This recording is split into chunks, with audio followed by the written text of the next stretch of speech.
Because women were not permitted in the Curia during Senate meetings, Agrippina was forced to wait outside with everyone else. Perched on the rostra like a raven, Agrippina, still dressed in her mourning toga, anxiously awaited reports from within the Curia, surrounded by friends, freedmen, an armed escort, and her sons, Nero and Drusus. Inside, her husband's murderers stood trial, and her every sense was attuned to the whispers and movements of those around her. Agrippina would have preferred a standard trial, held in the Forum Romanum before a bench of judges, where the Roman people could witness the proceedings and make their voices heard. But Tiberius had instead called for a Senate trial, behind closed doors, where the anger of the people had no chance to influence the outcome, leaving Agrippina with a growing sense of helplessness as the trial unfolded in the hands of those who owed their allegiance to her enemy. However, the angry crowds that filled the Forum, though unable to witness the trial, gave Agrippina a flicker of hope. Lined from the lower Palatine all the way to the doors of the Curia, they hissed venomously as Piso, Plancina, and their son Marcus made their way through the streets of Rome.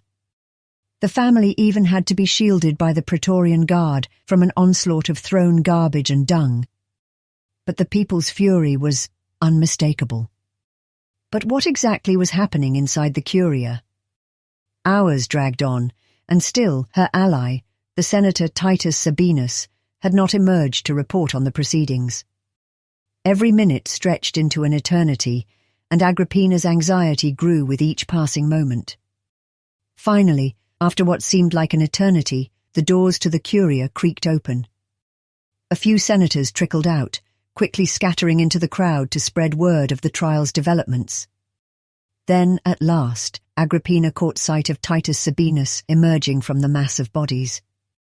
Her pulse quickened as she leaned forward, her gaze fixed on him, the frustration etched across his face, the only clue to the news that he carried. Following a speech given by Tiberius, designed to assure the Senate of his impartiality, the trial began. Fulcinius' trio was the first to present the charges. For nearly 5 hours, Trio delivered a relentless, agonizingly detailed account of every denarius wasted during Piso's time governing Hispania. Though Trio had not personally witnessed Piso's actions in Hispania, it became clear to all that his source of information, so detailed, so specific, had to be Tiberius's Praetorian prefect, Sejanus, the man who controlled an ever-expanding network of spies. As Trio droned on about Piso's endless administrative failings, the senators began to stir restlessly. Some yawned, while others even dozed off. What was Trio playing at? Agrippina wondered. Why waste so much of the prosecution's precious time on these unimportant matters? It was murder Piso needed to be charged with, not maladministration. Was Fulcinius' Trio working for the prosecution, or was he secretly working on behalf of the accused? By the time they reached the murder of Germanicus, the exhausted senators would be ready to go home, seeing the trial as nothing more than a witch hunt. But there was more. The reason Fulcinius' Trio was allowed to filibuster for 5 hours without interruption was because the Senate, uneasy, hesitated to intervene. On the table before Piso lay a pile of scrolls and documents meant for his defense. Among them, prominently displayed, was a single scroll bearing an unmistakable seal, that of the imperial family. Although the sight of an imperial document among Piso's belongings might have cowed the Senate, a silent warning not to dig too deeply into Germanicus's death, Agrippina was hardly surprised. Her husband had fallen mysteriously ill in Syria only after Tiberius had turned on him in the Senate. But justice would prevail, not only against Piso and Plancina, but against Tiberius as well. Agrippina had Martina, the Syrian poisoner whose testimony on the morrow would convict Piso and Plancina. Once Martina linked the murder of Germanicus to Piso and Plancina, that imperial scroll Piso hid behind would be unsealed, and with it, Tiberius's involvement in Germanicus's death would be laid bare. Then, the doors to the Curia swung open again, and a wave of commotion spilled out into the Forum. From within, The shouts of angry senators echoed, punctuated by the commanding voice of Tiberius demanding order. Moments later, Plancina emerged, flanked by a body of Praetorian guards. The crowd erupted into chaos. As Plancina made her way toward the Lower Palatine, the mob surged around her, hurling insults and curses, calling her witch and poisoner. The accusations followed her, rising above the din, until Plancina disappeared from view. The enraged crowd, their fury unspent, turned their attention elsewhere. Redirecting their anger, they swarmed a statue of Gnaeus Calpurnius Piso. With a surge of collective rage, they toppled it to the ground. Then, like an execution procession, they dragged the fallen statue toward the Gemonian stairs, the grim site where Rome's most infamous criminals, thrown from the top, had met their end. This raw display of public sentiment felt like a sign to Agrippina. The people's anger was her ally in this fight for justice. After the first day of the trial ended, Titus Sabinus arrived at the home of Antonia, Agrippina's mother-in-law, accompanied by the prosecutors, Quintus Veranius, Publius Vitellius, and Quintus Serveius. Agrippina, staying there with her children, joined the group for a late supper.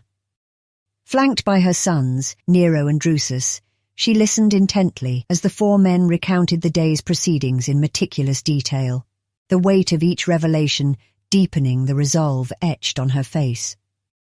The chaos that led to Plancina's dramatic exit from the Curia was wholly unexpected. After enduring Fulcinius Trio's exhaustive account of Piso's mismanagement of Hispania, Munatia Plancina made a startling decision.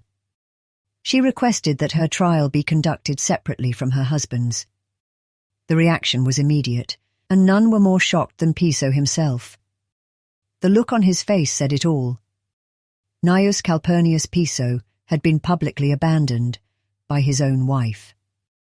Once Tiberius restored order to the Senate, the trial resumed with Veranius, Vitellius, and Serveius presenting their accusations.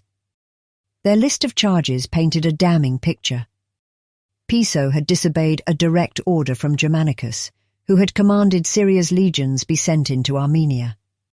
A charge of treason followed for entering the province of another governor, Lucius Marcius Censorinus, the propraetor of Cilicia, and there assembling an army of deserters, slaves, and assassins in a bid to retake Syria by force. To these were added accusations of sacrilege and excess, celebrating the death of Germanicus by offering sacrifices and hosting a lavish feast. Piso responded to each charge with defiance and precision.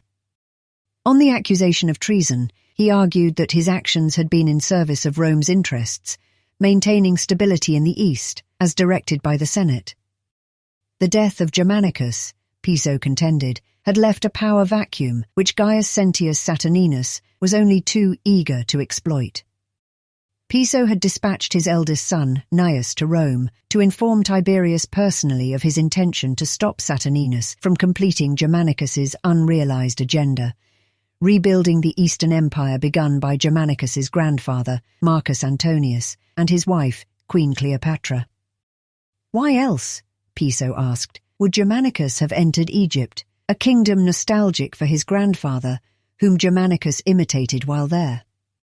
Piso also revealed to the Senate that the new king of Armenia, Zeno Artaxius, placed on the throne by Germanicus himself, was a great-grandson of Marcus Antonius by his eldest daughter, Antonia Hybrida, and her daughter, Pythodorita, the queen of Pontus, Cappadocia, and the Bosporus.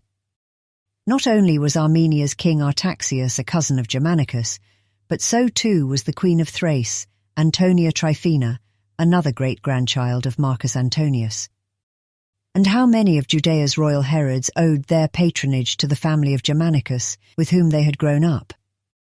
Clearly, Germanicus, who had also concluded a treaty with Parthia's king Artabanus, was building an Eastern empire, like his grandfather tried to do, while he, Piso, had sought to prevent such an alliance from becoming a threat to Rome. Yet, for this, he was charged with treason. As for the allegations of sacrilege and excess, Piso claimed that his sacrifice and the subsequent feast had been in honor of the grandchild born to his eldest son, Gnaeus, and his wife. It was a celebration of life, Piso argued, not an act of defiance. And all the while, the scroll bearing the imperial seal sat there for all to see, never opened and never referenced. As the prosecutors continued briefing Agrippina and her sons on the day's events, a knock echoed at the door. Antonia's servants entered, ushering in 2 Roman guards. "The woman Martina," one of the guards announced, his voice grim. "She's dead." Agrippina's blood ran cold. The guards had been dispatched to retrieve Martina, the Syrian poisoner, from her hidden refuge just outside of Rome. Her testimony the next day was set to seal the fates of both Piso and Plancina. But when the guards arrived, they discovered her lifeless body sprawled on the floor. There was no apparent sign of a struggle, leading the guards to speculate that she may have taken her own life to avoid testifying. Yet, curiously, a full vial of poison remained tucked away in her hair, while no empty vial was found anywhere on the premises. Agrippina's entire case hinged on Martina's testimony. Without her, Piso could still face charges of treason, but those charges could not be extended to Plancina, whose role as a woman was to obey her husband. With Plancina having separated her trial from Piso's, only Martina's testimony could have condemned her. Now, how would they secure a conviction? And more importantly, who, exactly, had betrayed her location? Because the crowd had toppled a statue of Gnaeus Calpurnius Piso with the intent of dragging it to the Germanian stairs, Tiberius confined Agrippina to her home on the second day of the trial, so as not to further incite the crowd. The chaos of the previous day had forced him to temporarily halt proceedings, as senators, already weary from Fulcinius Trio's exhaustive speech and hours of waiting since before dawn, were made to sit even longer while the statue of Piso was re-erected on its plinth. Determined to prevent further disruptions, Tiberius issued an edict barring any nobleman from escorting his widowed daughter-in-law into the Forum Romanum. Without a male escort, Agrippina was forbidden to leave her home, relegated to receiving updates on the trial through handwritten notes delivered by the servants of her allies. Rumours swirled that Munatia Plancina had secured the services of Manius Aemilius Lepidus, grandson of the triumvir Marcus Aemilius Lepidus, as her advocate. But not without difficulty. Much like her husband Piso, Plancina found most advocates unwilling to take her case. Manius Aemilius Lepidus, Agrippina's close friend and cousin, had been forced to accept out of familial obligation. After all, Plancina was his cousin as well. Through a series of reports delivered to her throughout the day, Agrippina reconstructed the events that took place in the Senate. The trial resumed before sunrise. Munatia Plancina and her advocate were seated at their table, while Lucius Calpurnius Piso, the advocate for her husband, occupied the other. Yet Piso himself was conspicuously absent. As the morning auspices were taken, and the creeping daylight gradually extinguished the need for torchlight, the senators waited in growing impatience. Still, Piso had not arrived. Finally, Tiberius dispatched agents to fetch Piso from his residence on the Lower Palatine.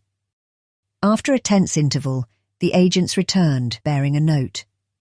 It was handed directly to Tiberius, who listened intently as the agents whispered their report. With a solemn expression, he unfurled the note and began to read silently before the gathered senators. The room, already heavy with anticipation, seemed to hold its breath as Tiberius's face fell, his demeanour turning sombre. "Gnaeus Calpurnius Piso is dead," Tiberius announced gravely to a senate stunned into silence. Holding up the scroll, he paused, drawing a steadying breath before reading aloud. "Crushed by a conspiracy of my foes, and the odium excited by a lying charge, since my truth or innocence find no place here, I call upon the immortal gods to witness that, toward you, Caesar, I have lived loyally and with like dutiful respect toward your mother. I implore you to think of my children, one of whom, Gnaeus, is in no way implicated in my career, such as it was, seeing that all this time he has been in Rome, while the other son, Marcus, desperately tried to dissuade me from returning to Syria. Would that I had yielded to my young son rather than he to his aged father. Therefore I pray the more earnestly that the innocent may not pay the penalty of my wickedness. By 45 years of obedience, and by my association with you in the consulate, as one who formerly won the esteem of the divine Augustus your father, as one who is your friend, and will never hereafter ask a favour, I implore you to save my unhappy sons. Tiberius then lowered the scroll, his eyes scanning the senators. These are the words of Gnaeus Calpurnius Piso, written before he killed himself. Tiberius then turned to Plancina. Why didn't he wait? 2 days still remained to him to prove his innocence. When Plancina said nothing, Tiberius's face pinched. He did this to punish me, he fumed, to make me look bad. The only reason one takes their own life before seeing the trial to its conclusion is to cast odium upon the judge. In his actions, Gnaeus Calpurnius Piso accuses me of forsaking legal impartiality, though I have, as of yet, passed no judgment. Lowering the last of her handwritten notes, Agrippina sat in silence, her mind racing with unanswered questions. With Piso dead, there would be no public reckoning for the death of her husband, no justice for Germanicus. The trial had lost its weight, and with it, the hopes of holding someone accountable for those crimes committed in the East.